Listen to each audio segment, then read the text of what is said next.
just tell me, what is the best image of climate change? As a professor working on visual communication, this is a question I get asked all the time about my research. But the answer isn't always so straightforward. When you imagine climate change, maybe you picture a polar bear, a scientific figure, a picture of a wildfire, melting ice, or a picture of a politician.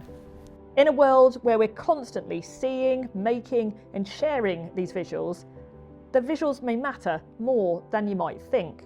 Climate images help set the frame for climate engagement. They tell us what's inside the frame and what's important, and they can tell us what's outside the frame and what's less important or even unseen. Climate images draw viewers into news stories, they're visual, they're emotive, and they can hold substantial power to shape the world around us. Social science research has shown that climate images affect our values, our attitudes and beliefs, and even our behaviour on climate change. But climate change today has something of an image problem. Climate imagery remains largely confined to a narrow set of visual types or tropes. And the images that we see are often distant from people's everyday lives and experiences.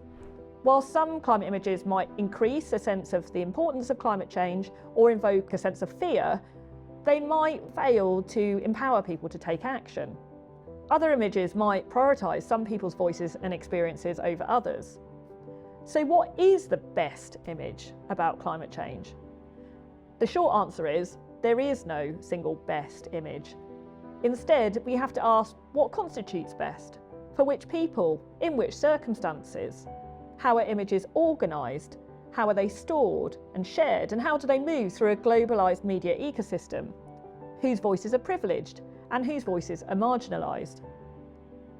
I've been exploring these questions in a new book all about the visual life of climate change. The book tells the stories of climate visuals and the people who make them, who use them, and the people who share them, as well as the people who see them every day. From scientists, photographers and researchers, to weather forecasters, journalists and activists, news editors, cartoonists and more.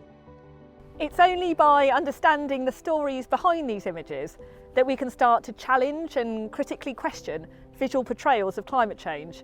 In doing this, we can start to open up a more inclusive and responsible world of climate images.